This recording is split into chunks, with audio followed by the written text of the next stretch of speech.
سب سے پہلا گھر جو لوگوں کی عبادت کرنے کے لیے مقرر کیا گیا تھا وہی ہے جو مکے میں ہے، بابرکت اور جہان والوں کے لیے موجب ہدایت۔ اس میں کھلی ہوئی نشانیاں ہیں، جن میں سے ایک ابراہیم کے کھڑے ہونے کی جگہ ہے۔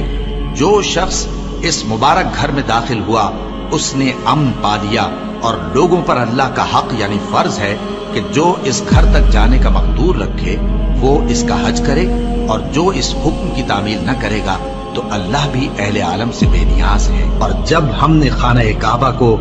لوگوں کے لیے جمع ہونے اور امن پانے کی جگہ مقرر کیا اور حکم دیا کہ جس مقام پر ابراہیم کھڑے ہوتے تھے اس کو نماز کی جگہ بنا لو، اور ابراہیم اور اسماعیل کو حکم بھیجا کہ طواف کرنے والوں اور اعتکاف کرنے والوں اور رکوع کرنے والوں اور سجدہ کرنے والوں کے لیے میرے گھر کو پاک صاف رکھا کرو۔ بے شک کوہ صفا اور مروہ اللہ کی نشانیوں میں سے ہیں، تو جو شخص خانہ کعبہ کا حج یا عمرہ کرے اس پر کچھ گناہ نہیں کہ دونوں کے درمیان چکر لگائے،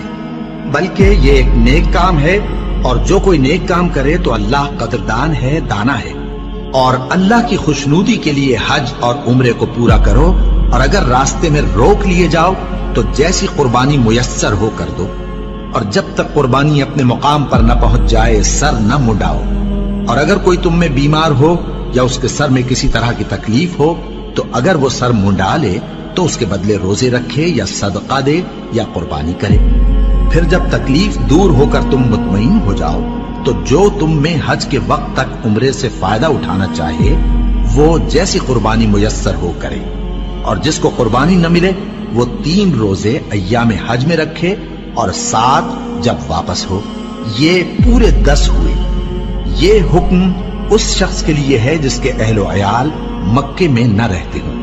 اور اللہ سے ڈرتے رہو اور جان رکھو کہ اللہ سخت عذاب دینے والا ہے۔ حج کے مہینے معین ہیں جو معلوم ہیں، تو جو شخص ان مہینوں میں حج کی نیت کر لے تو حج کے دنوں میں نہ عورتوں سے اختلاط کرے، نہ کوئی برا کام کرے اور نہ کسی سے جھگڑے، اور جو نیک کام تم کرو گے وہ اللہ کو معلوم ہو جائے گا۔ اور زاد راہ یعنی رستے کا خرچ ساتھ لے جاؤ، کیونکہ بہترین زاد راہ پرہیزگاری ہے۔ اور اے اہل عقل مجھی سے ڈرتے رہو، اس کا تمہیں کچھ گناہ نہیں کہ حج کے دنوں میں بذریعہ تجارت اپنے پروردگار سے روزی طلب کرو۔ اور جب عرفات سے واپس ہونے لگو تو مشعر حرام یعنی مزدلفہ میں اللہ کا ذکر کرو، اور اس طرح ذکر کرو جس طرح اس نے تم کو سکھایا، اور اس سے پیشتر تم لوگ ان طریقوں سے محض ناواقف تھے۔ پھر جہاں سے اور لوگ واپس ہوں وہیں سے تم بھی واپس ہو، اور اللہ سے بخشش مانگو،